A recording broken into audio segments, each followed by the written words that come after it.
When I'm walking down the street. I do want to say to Doni and many of you in this room that over a very long career in this city, all of you have helped me and my colleagues tell the truth and to try to tell.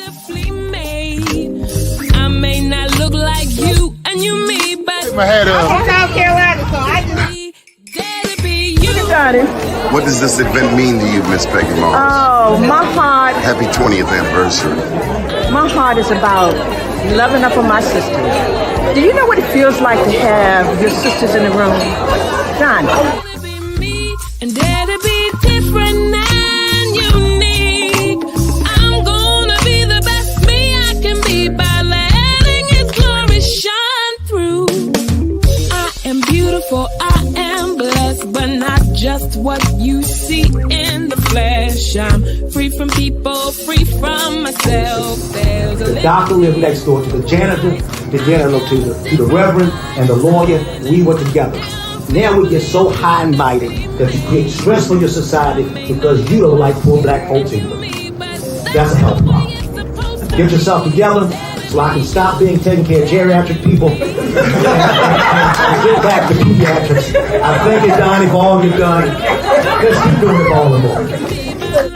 letting His glory shine through. Dare to be you, dare to be me, dare to be different and unique. I'm gonna be the best me I can be by letting His glory shine through. And I dare you, I dare you, I dare you to be you.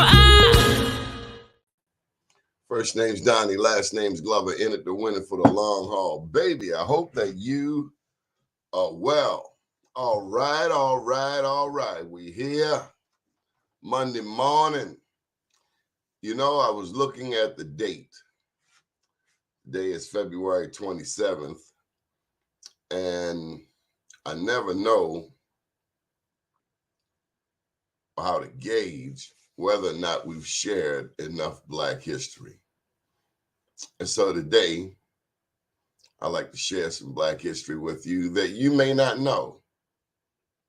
Some Black history I've come across over the years, not taught in schools. Maybe that should be the segment for the day, not taught in schools. Good morning, Nina.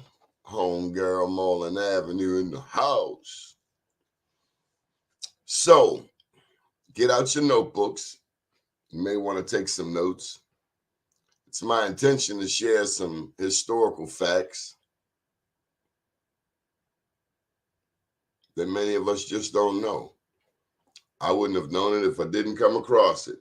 Couldn't share it. I think this is a good time to plug my first book, Unapologetically Black.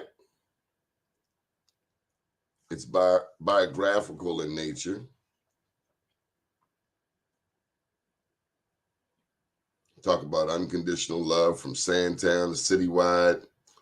Talk about Black political economy and the need for Black entrepreneurship. My daily passion, open for business, the mission, Be More News' specialty, my business philosophy, voice of the people, developing that Baltimore Prince George's connection. Conclusion afterward. And then this is my second book, I Am Black Wall Street. Smaller, pretty well researched. 6 pages worth of references where I go into revisionist history, a Black Wall Street state of mind, passing the torch, critical thinking, countering the mainstream storyline. And that's what I want to talk to you about today, the mainstream storyline. The mainstream storyline, if you are my complexion in America, there is the presumption that you are a descendant of slavery. Now, slavery was the law of the land in these United States for quite some time. But did you know that not all black people were slaves? Not all black people were slaves. I'm telling you right here. Not everybody who came to the shores of North America between the 1500s, Mike Randolph, Tampa Bay, and I'm talking about the 1500s, so that's the 16th century, 17th century, 18th century. Not all of those people were slaves. Not all black people in America were slaves. Not true. That's one part of the mainstream storyline that I think it's imperative that you know. Not all black people came here as slaves. In my second book, I Am Black Wall Street, evidence of that is noted. Juan Garrido. Nina, Mike Randolph, you may remember this part. Juan Garrido was a Spanish conquistador. Yes, they had black conquistadors. Not all black people were slaves. And that would include Juan Garrido. He landed on the shores of Florida. He came with others from Spain, other Spanish conquistadors. Those were conquerors, colonialists. They came in to take over a land. Now, I'm not saying that the natives who were here, who encountered Juan Garrido and his homeboys, were all that thrilled to see him, because they were conquistadors, they were conquerors. But it certainly sets the tone and helps paint this clearer picture of what was happening. In 1619, you hear a lot of people these days talking about the 1619 Project. The 1619 Project would suggest that the first blacks who came to North America came to Jamestown, Virginia, around the year 1619. Well, my research shows that that is far too late. If you're trying to document slavery in America, that's far too late. So much of what we know, much of our understanding as black people, as black Americans, African Americans, Negroes, is through the lens of the British, because we speak English.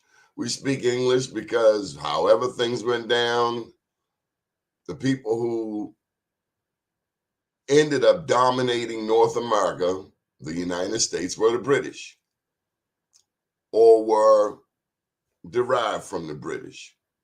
And you know that because our country fought the British in 1776, and then the British come back for a rematch in 1812, and we beat them again. And I say we Americans. I say we because there were blacks fighting in every conflict that this country was in. Because this is our country too. And as attorney Robert DeShields often notes, the minute we landed here, we became citizens. And we were born here, that made us citizens, regardless of the British perspective. Because we're human beings, we're not slaves. We're more than descendants of slaves. So much more. So I want to go back to this Spanish conquistador, Juan Garrido. He was from Spain. And this is probably the most important thing I want to share with you this morning. Have you ever heard of the Moors? We see them in our community, the Moorish Muslims. The Moors, they've been referred to in history by other names. Moors are not always Muslim. Moors became a term in Spain and across Europe used to describe black people. Now, there were other variations like blackamoor, and Moor is M-O-O-R. Although I doubt, I imagine that some people who have like Morehouse, I can see more in that word. Nina and I come from Moreland Avenue. Well, even though you spell Moore, M-O-R-E, doesn't mean that it wasn't influenced by the Moors, M-O-O-R.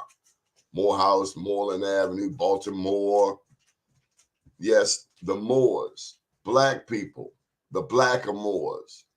Not all Muslim, but it was a term used to describe blacks in general.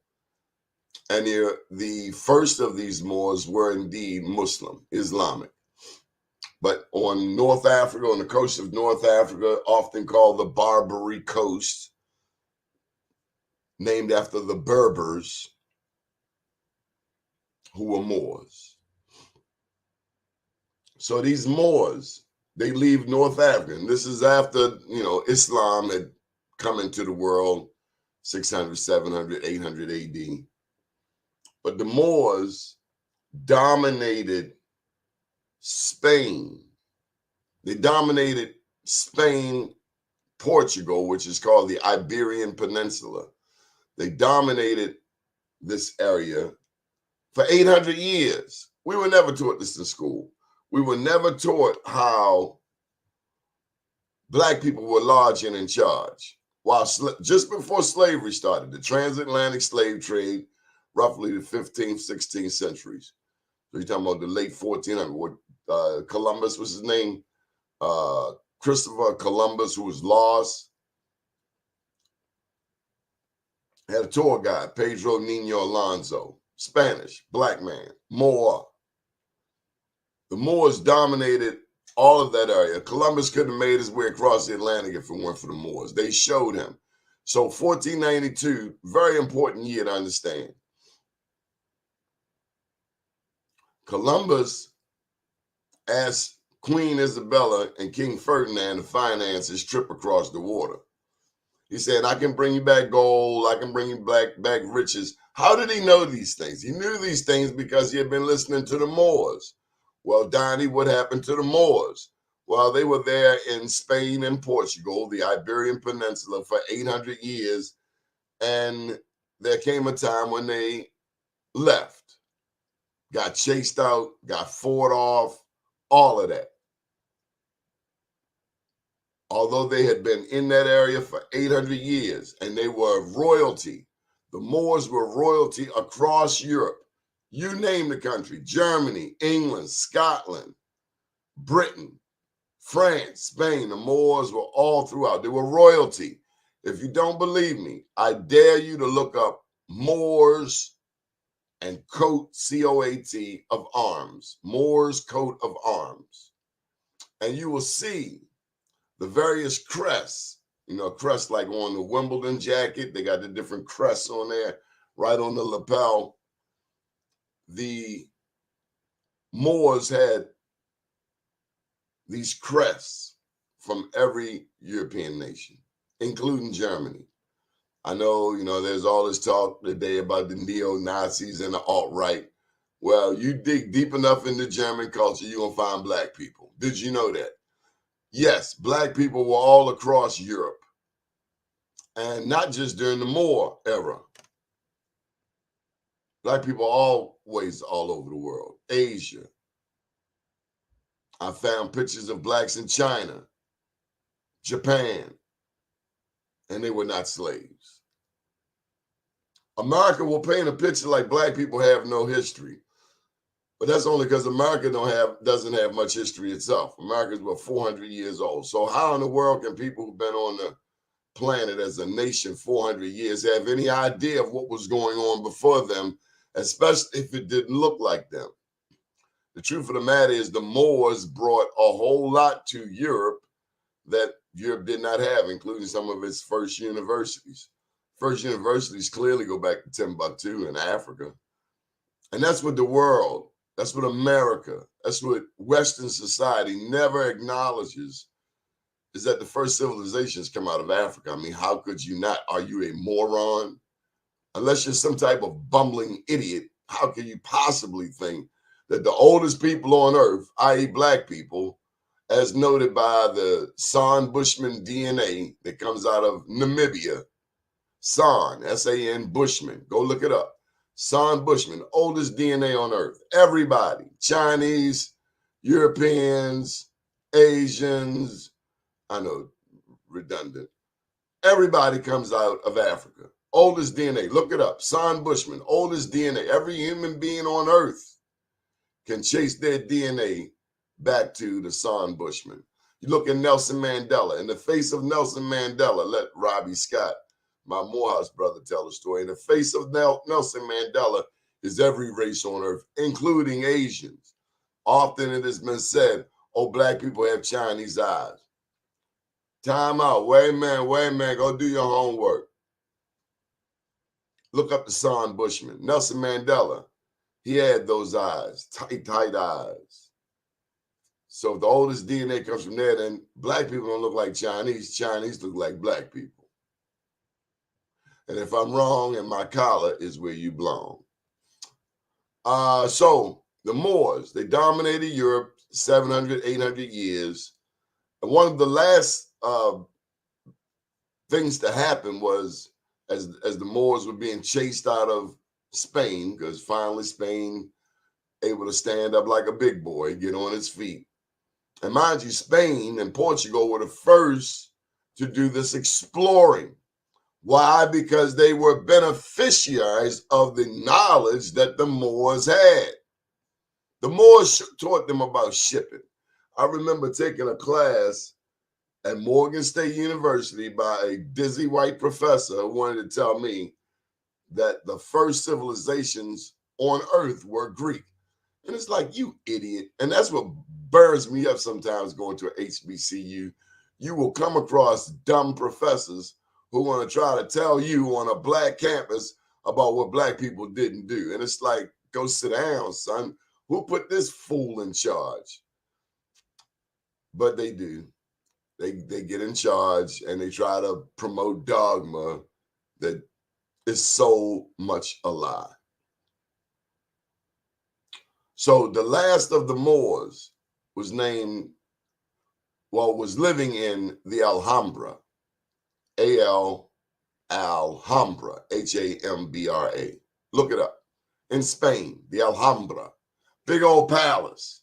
So when they chased the last Moors out, now, I, at one point, thought the name of the last Moorish king was Tariq.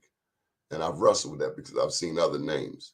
But this last Moor that got chased out, then Ferdinand and Isabella, same ones who financed Christopher Columbus and his lost expedition, they moved into the Alhambra. So now they sitting, nouveau riche. You know what nouveau riche is?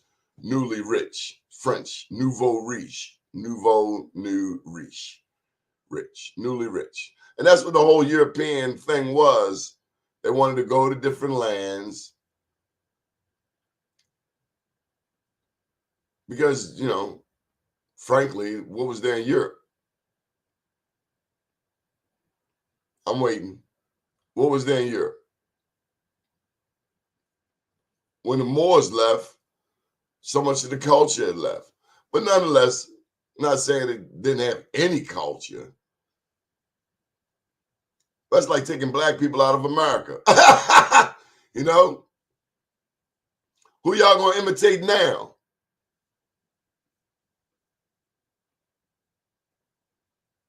Who they gonna imitate if they took all of the black people out of America? Who are you gonna imitate now? Who are you gonna steal from now? Who are you gonna try to dog now? Yourselves. Because that's what underdeveloped people do. They take from each other. Developed people build. Underdeveloped minds and spirits and souls, what else can they do but rob and steal? And that's what we got in the streets of Baltimore. Our people, because we don't know our history, have become underdeveloped. They're taking handwriting out of the school. Who does that? You've taken handwriting, something as essential as handwriting. So now we got a bunch of people running around, don't know how to write, can't sign your name. Isn't that a throwback to the days when you had to put an X on to get your paycheck? If you couldn't spell, you had to put an X, you had to make your mark. But America will paint this story like black people have no history, like we were never travelers, like we were not world conquerors, like we have no history. We are the oldest people on earth. So whatever you thought, it's like somebody, I heard a comedian, Lavelle. I love Lavelle, but he said something ignorant about Africa. Like people live in huts. Come on, Lavelle. I know you never been to Africa, or maybe at the time of this clip I saw you hadn't been to Africa. But don't be a bumbling idiot. You look at those pyramids. You look at the hieroglyphs, the pictures on the wall. Those are the hieroglyphs, which tell a story. And you see blacks as black as this turtleneck. Not that they are the oldest blacks. When you look at the San Bushmen, they are actually lighter than me in Africa. So we have to be careful trying to apply what we think we know to what actually happened. Because it's easy to think, oh, well, the darkest Africans must be the oldest. Not necessarily so. Look up those San Bushmen, S-A-N, Bushmen, B-U-S-H-M-E-N or M-A-N. The San Bushmen have the oldest DNA on Earth. Tightly coiled hair, almost like BDBs, all across the head, BDBs. But they live, it's right around the equator, just below the equator. Just below the equator. So to say the least, it's hot there. And their skin, their hair protected them from that blazing sun. So these are some things I want us to know as a people. I want the world to know. I want black children to know. Because if black children knew who they were, if black children knew that they were descendants of the first people on earth, I think if we knew better, we'd do better.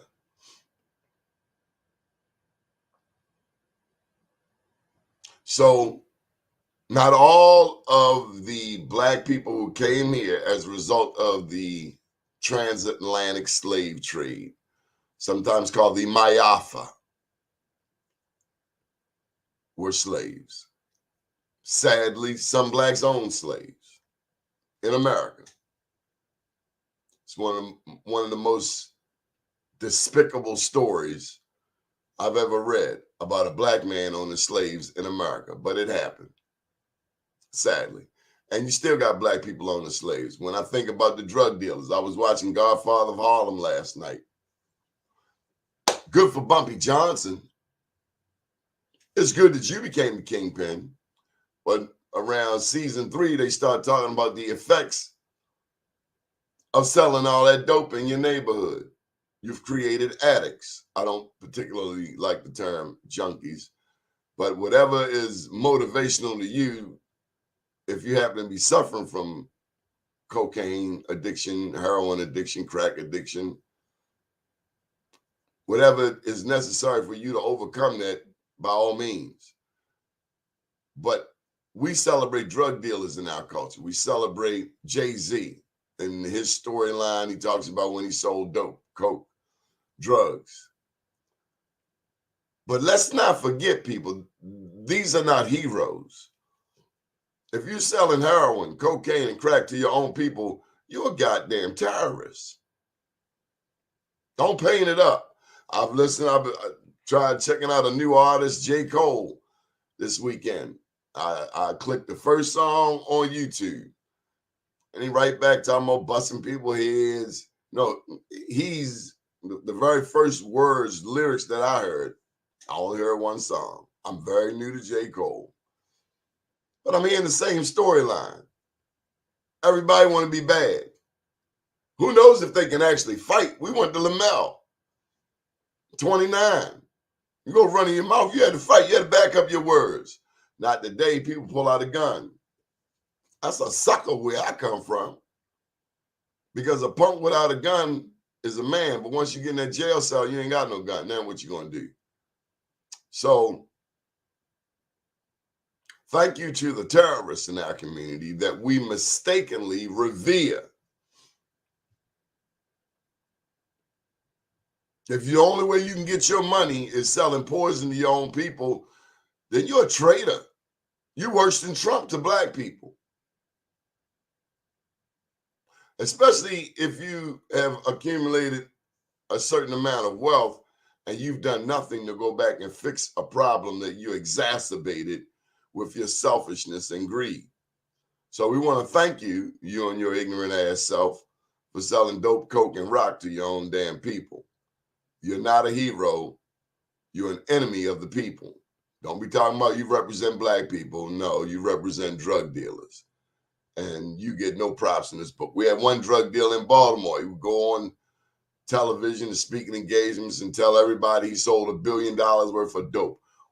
That's some of the most ignorant shit I've ever heard in my life. That is nothing to be proud of, son. That's garbage. And so now we got little young boys running around talking about they own the block. You don't have any deed to any property. That's not your corner. You are a renter, and your mother was a renter, and your mother's mother was a renter, because clearly you come from a lineage of some ignorant ass people.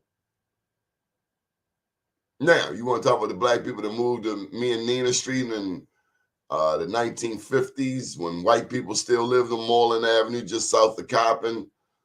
Those homeowners who worked hard, they worked jobs at Beth Steel, at Sparrows Point. They worked on the shipyard, on the waterfront. Those everyday people who worked hard every day taught their children to go to school, to learn something, not to steal, not to lie, but to work hard. Those are the heroes. And they may never go down in history as multimillionaires or billionaires, but they had $1 billion worth of character. There's a lady lived across the street from Nina, right on the corner house. And if you're coming up Presbury and you were making too much noise, she'd stick her head out the window. Hey, cut all that noise out. Or she come out on her front porch or in her backyard. She was on the corner house. Or she would come out there and meet you. Pick your damn trash. Well, she didn't cuss. Pick your trash up. Don't be throwing that stuff on. And there was a store down and across the street from her. So she was used to kids, but she used those times that the kids walked past her door as teachable moments. She held the line. You're not going to come through here disrespecting the neighborhood. I don't know where you're from. I don't know where your mother from. But when you come through this neighborhood, you're going to have some respect. You come past my window, I don't want to hear all that noise, especially cussing. She lived on Moreland Ave. No, Ruxton. Oh, dang. Ruxton. Was that Ruxton, Nina? I guess it was Ruxton. Ruxton and Presbury. Wherever it was, she lived in that corner house, and you better not walk past that house with trash or cussing or making noise. Moreland. Okay, yeah, Moreland Avenue. But she reiterated respect. And that was a day and time where you crack slick on her if you want. She gonna get word to your parents if you lived in her immediate block. I live a couple blocks away. But I still remember that example she set. There was a lady around on Bentlow Street. I want to say Miss Johnson. And she got everybody summer jobs. Yeah, Miss Johnson, Pee Wee's mother, Louis Johnson's mother. She was a community person. She had more heart than most men. I'm not saying she was big and tough. She was a little lady. But she was all about cleaning that neighborhood, keeping that neighborhood clean. Making sure we had a chance to earn some money legally. So we think we're so slick now, and you know, that's what kills me with all due respect, and I'm really not slamming the current generation of political leaders, but that's one thing this current generation of political leaders don't have. They don't have the experience of knowing a time when the black community was in full effect. Drug dealers, hustlers, they were down on the avenue. People up to no good, they were hanging on the avenue. I'm not saying all people that hung on the avenue were up to no good, but a lot of them were. And they knew if you weren't from that area. But they would keep their madness over there. Now, people want to sell dope, coke, and rock everywhere, including in front of the sub shop where that little girl got killed. And we think it's cool. It's not cool. We look stupid.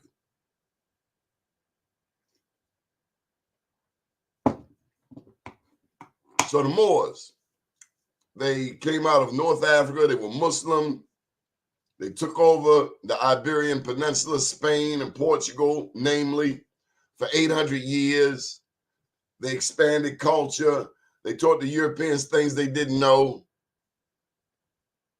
They taught the Europeans things they did not know,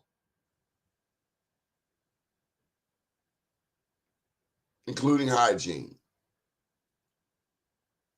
including how to prepare food. There's no refrigeration in those days. And who else to teach you how to eat but the oldest people on the planet? We were the first sailors. We were the first sailors. You don't believe me, do you? How many of y'all been to Las Vegas? You been to Vegas? Put your hands up. I've been to Vegas. There's a hotel out in Las Vegas that does not fit the typical storyline of Las Vegas. The hotel is built like a pyramid. It's called a Luxor. Now, I haven't been to Vegas in some years. But there was no way I could go there after learning about this beautiful hotel shaped like a pyramid. There's no way I could go to Vegas and not stay at the Luxor. And so a couple of days we stayed out there. We stayed in the Luxor. The Egyptian theme just grabbed me. Like where in the world did they get an Egyptian theme in the middle of the damn Grand Canyon and Nevada and Arizona? Where did they get this theme? Where did the idea come from? How in the world are they talking about the Egyptians out here in the Midwest, United States, or in the West? Because you're not that far from California. It is because Egyptians had been in Nevada, Arizona, Grand Canyon. Look it up. Don't take my word for it. There's so much information and history that has been hidden from you. They won't tell you, so you got to find it. But I want you to look up Kincaid's Cave. Kincaid. Kincaid's Cave. The Smithsonian knows all about Kincaid's Cave. You know, down in the ground, in the mountains, through the mountains. And they found Egyptian artifacts all throughout Kincaid's Cave. Now, I know they just ain't get an Amazon delivery. So how else you think they got there? They got there because the Egyptians were in North America. And we find that so like unbelievable, like really? Yeah! Who the hell you think was running this world before the European come on the scene? Who? You think we didn't do anything? We built pyramids. Have you seen those pyramids? I looked at a picture of those pyramids just yesterday. I was like, my God. That's a lot of building. That's a lot of stones. That's a lot of Pythagorean theorem. And that's what me and that professor got off of the beef. He gonna tell me about the Greeks found it. Like the Greeks ain't found nothing, man. My people built them pyramids long before the Greeks. So when they take our formulas and put their names on it, you know what I mean? A squared plus B squared equals C squared.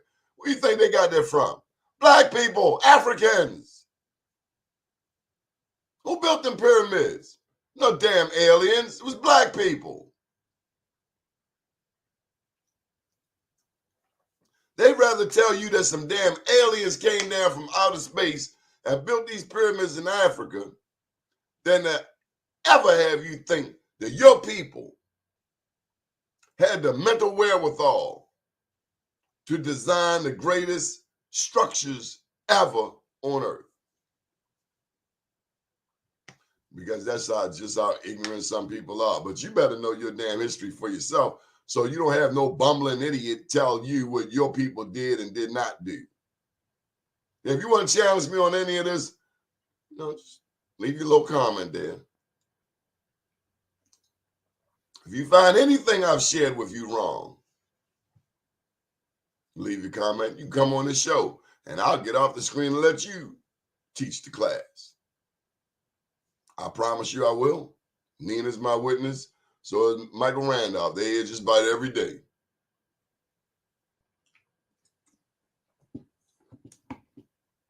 Something else I want to share with you. We talked about the Moors. We talked about the first ships. I can't just leave Africa. I mentioned the Egyptians and their traveling. What I've not shared with you is about another one of my favorite topics. We've given you 37 minutes on the Moors, the Barbary Coast. By the way, a lot of black people were pirates. The first pirates, I imagine, were black people. But as we're talking about ships and sailing, I would be totally remiss if I didn't mention, because they're going around talking about Jeff Bezos, the richest man in the world. Okay, whatever. Long before Jeff Bezos ever come on the scene, there was Mansa Musa, and he was the king of Mali. He was the richest king who ever lived. Look him up. Y'all want to tout, oh, Warren Buffett rich, this person rich, that person rich. Mansa Musa was richer than rich. Do your homework. Look him up. Look him up. Look him up. Yeah, we had to clean up the block back then. Talking about Baltimore Summer Corps. Mansa Musa was the richest king who ever lived. And he was out of Mali. Now, if we talking about black history, you need to know about Mali, Songhai, and Timbuktu. These areas had some of the oldest libraries in the world. But over time, invaders, some of whom weren't even black, burned down our damn libraries, stole our books. Just like Egypt. Let me tell you something. When people go to Egypt and they dig up the ancestors like King Tut, yeah, that's a lot of math to build them pyramids. When they go there and dig up our ancestors, that's called stealing. Oh, Henry Livingston, he's a damn thief. And he's a disrespectful thief. How you like me to come there to England and dig up the queen, the chick that just died? A lot of them Africans were glad she died. They had no love lost for her. Because when you think about it, the British Empire stole more than any European nation out there, I would imagine. You can't be a big empire without stealing everybody's stuff, especially when you ain't never made nothing yourself. Everything you got, you stole. So you're the biggest thief in the world, pretty much. If you go to Africa and South America, Spain too, they're pretty damn right. Got a history of thievery. But when you go colonizing South America, Africa,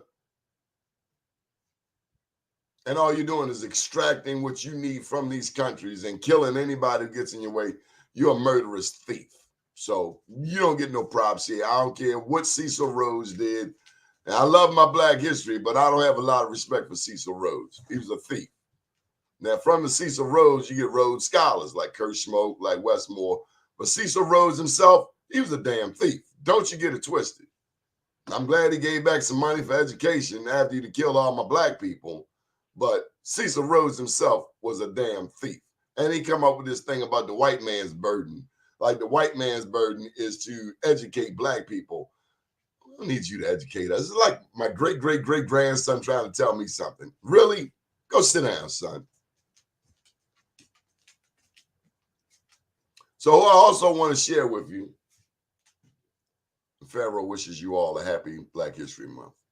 I also want to share with you about Lucia. There are many people of color, many Black people in this country who have indigenous blood, indigenous, autochthonous, Paleo-American. Because so many of us have bought this mainstream storyline from the Europeans as if we don't have any history of our own. When we don't know our history, we allow a bumbling idiot to tell us our history. And I'm glad of taking this opportunity on the next to the last day of Black History Month, established by Dr. Carter G. Woodson, to speak about Black history in general, to help jar some of your memories and remind some of us of how great we are, how great we were long before we ever met the first European. No slight to the decent Europeans out there, to the good white people. But to them J6ers and the Donald Trump people who want to climb the walls of the Capitol and be a traitor, the ones who linked up with the Nazis, that's a whole other discussion. The role America played with the Nazis.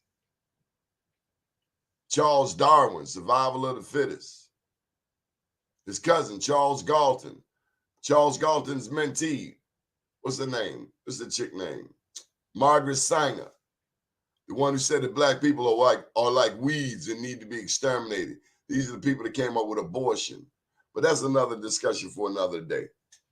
But I told you about the Moors in Spain, Portugal, who I want to finish this discussion with, is talking about the Black Indians. If you go to my YouTube channel, you're going to see the very first thing you're going to see is a video on Black Indians. And that thing has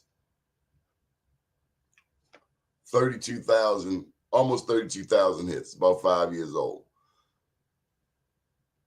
Black Indians, indigenous Americans, autochthonous, Paleo-Americans. Hell of a word, autochthonous. But we don't know our history. And so when we don't, we allow other people to tell us. So let me just tell you some stuff that you'll never learn in school. There is a woman whose bones were found in a cave in Brazil. And down in Brazil, they don't say Brazil, they say Brasil. It's not a Z, it's a S. Brasil. The oldest bones found in Brazil. Now, let me just give you some point of reference. America has like 350 million, at most 400 million Black people. In America, there are roughly 40 million Black people. 350, 40 million are Black, us. And when you think about that, we've made one hell of an impact in a land where we're only supposed to be 15% of the population. I mean, we still make an impact. We've become president, governor, home run king.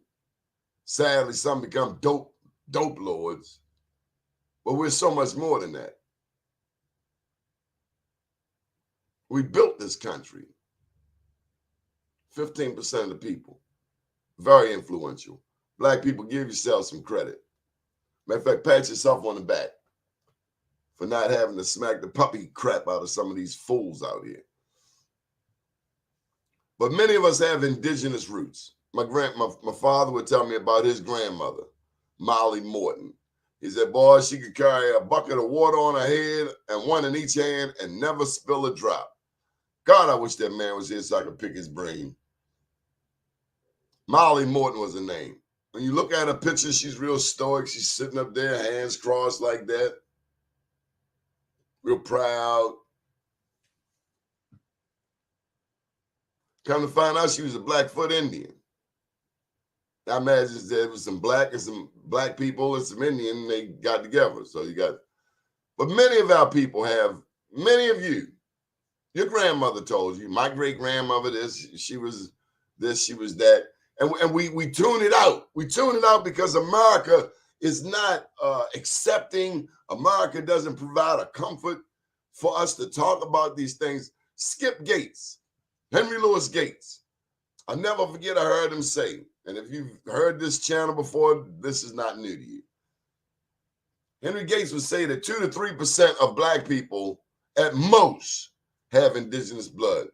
And I totally disagree with you, Skippy. Have you interviewed all 40 million black people? And who are you using as your baseline? Because I'd have met a lot of black people who told me about their Indian roots. I don't know who you interviewed, Skippy, but I interviewed a lot of people, and I know it had to be more than 2-3%. Now, I'm not saying I interviewed all 40 million black people. I'm not saying that at all. But I ain't buying your number on 2 to 3%. And I wonder where you got it from. And I wonder why you push it on your own damn people, Skippy. And there's not a whole lot of DNA tests out there with that in mind. You got to remember the people who are doing the DNA test and what their understanding, what their cultural understanding is. Because if they don't have the cultural understanding, there were black people already here in the Americas before the European, then you're getting some half information. You're getting half of the story from a fool who don't even know his own damn history. I don't see how you get logic out of that. I just don't. In this book, I talk about black Indians.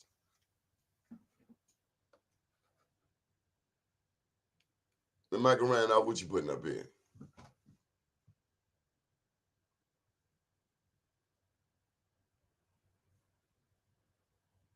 As a fact from Michael Randolph.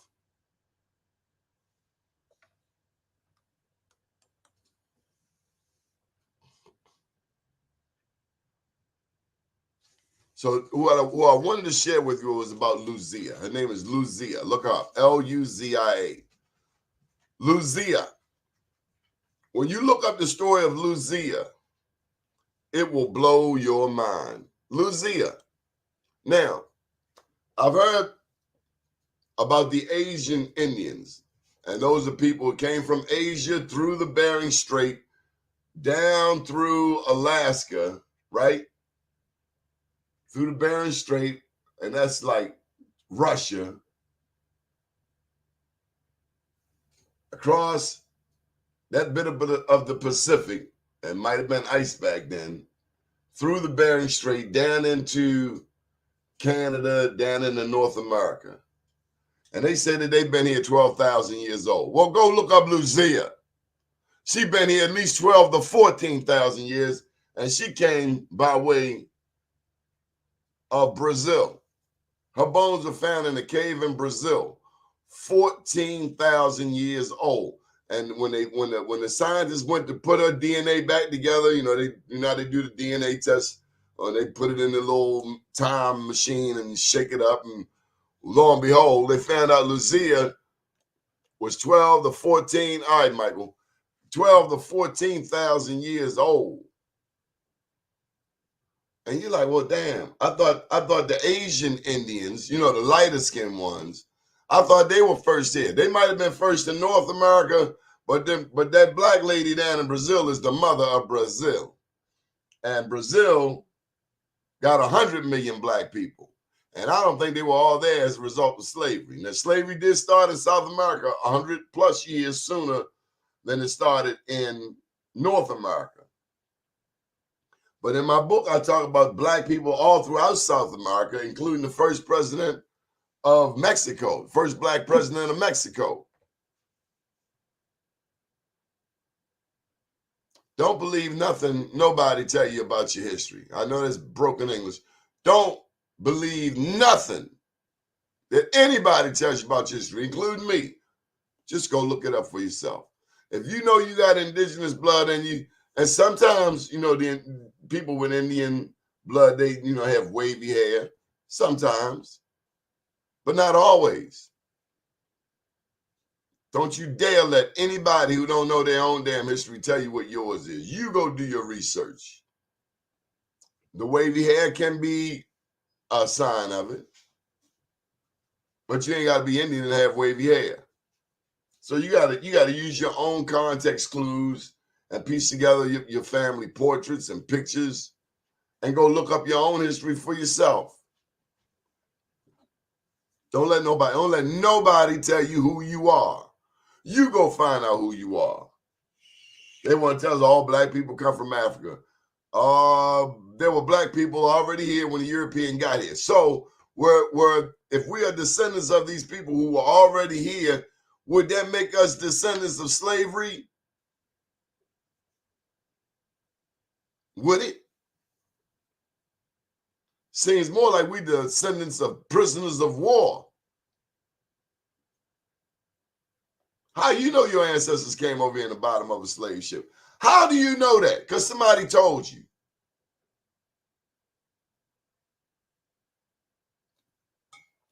You had to prove it to me. Because I don't believe a damn thing come out your mouth. How can I believe anything come out your mouth? Oh, all y'all were slaves. Well, that seems really convenient for somebody who don't even know their own damn history. I'm just saying, think for yourself. And how the hell can you tell me my history and you don't even know your own?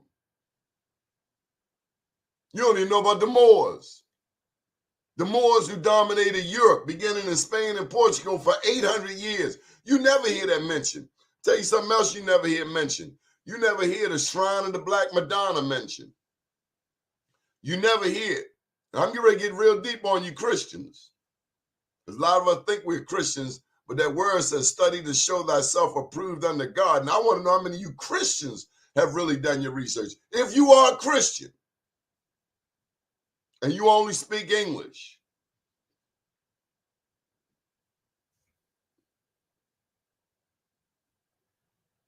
you only know half the story.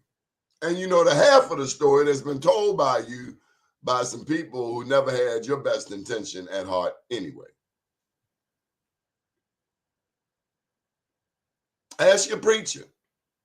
If your preacher has not been to Africa, has not looked at the walls of the hieroglyphs out of which Christianity, but before that Judaism and after that Islam, all come from that holy story on the walls in Karnak in Egypt by your black ancestors. If you only read somebody's Cliff Notes version, then how good a Christian are you? Do you even know where the word Christ comes from? Do we? Or are we just repeating what somebody has told us for years? The Bible says, study to show thyself approved unto God. Who rewrote the Bible into English?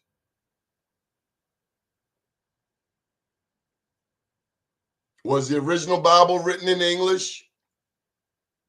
We speak English. Good morning, good evening, hello, hi, how are you? We speak English.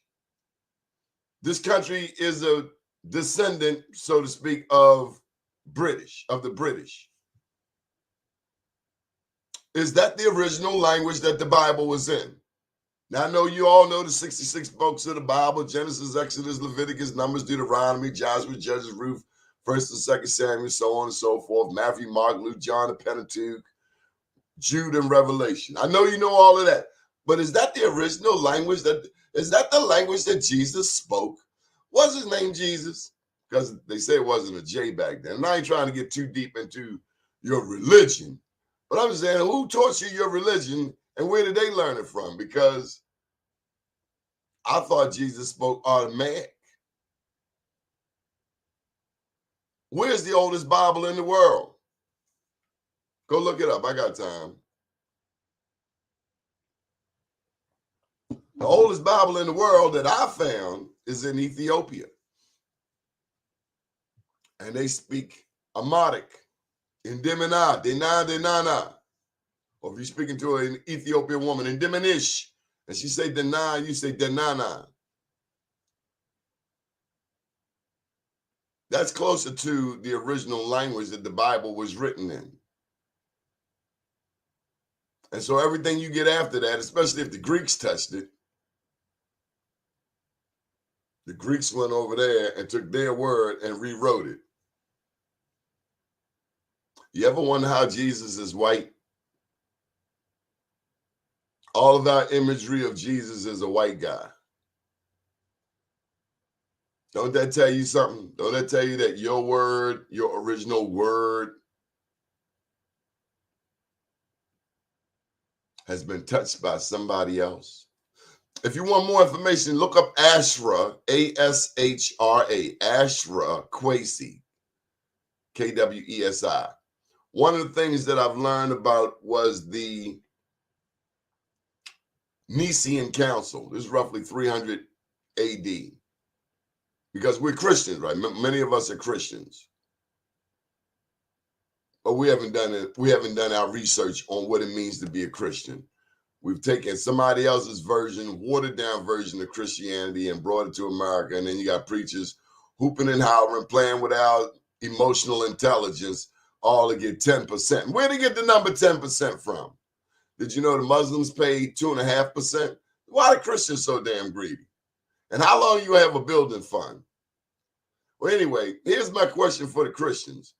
How come it ain't never been no damn black pope that you've known of? Ever? Huh? You ain't got no black pope? The Bible comes out of Africa. It comes out of Africa. You can look, search, do all you want. It comes out of Africa. But the people in charge of the church that stems out of Mother Africa is a white pope, and he don't like girls. And he don't want you to have no girl if you're a priest. And he don't want the women to have no men. That does not fit our version of in the name of the Father, the Mother, and the child. But I didn't want to get too deep on you.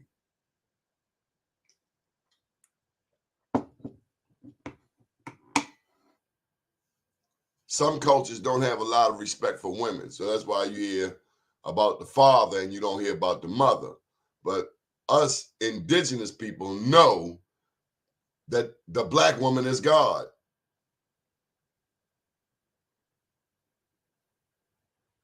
Not a white priest who don't like girls.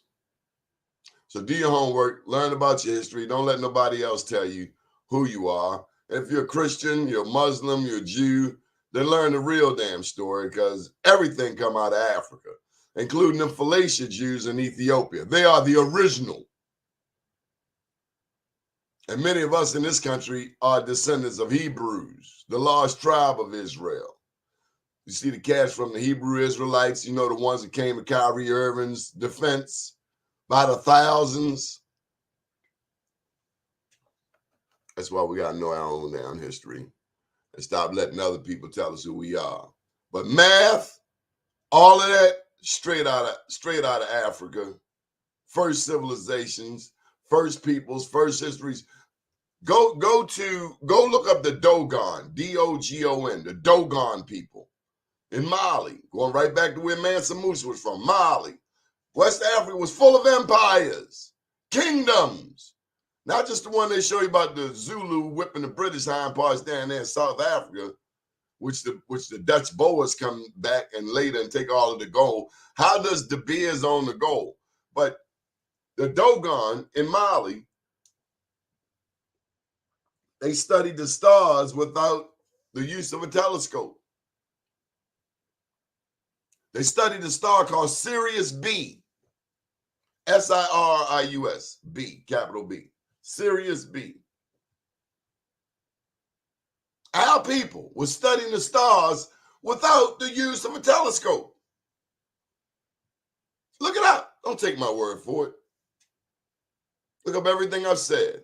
If I'm lying, I'm dying, and I ain't trying. My name's Donnie Glover, and I hope you have a wonderful, powerful Black History Month. Matter of fact, I'm going to share a poem with you, an original. It's called I Am Beautiful. With blood from my ancestors flowing warmly in my veins, I withstand the winds of hatred. I overcome the pains, moving on and growing stronger. In light of all these things, my dreams still relieve me. My heart forever sings. I am the Pharaoh and the prophet, the greatest king of all. My queen, she stands beside me. Always we stand tall. The Gold Coast is my homeland, and blessed is my place, for there isn't a single land that has never seen my face. I am black and I am beautiful, a child of Almighty God. I've fought as a true soldier against each and every odd. I'm the son of the Madonna and the light of all the world, and my legacy remains for every boy and little girl.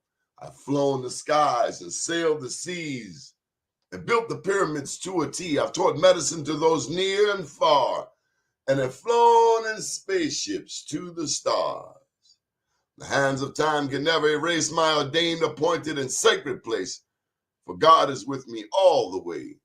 I'm black and I'm beautiful every day.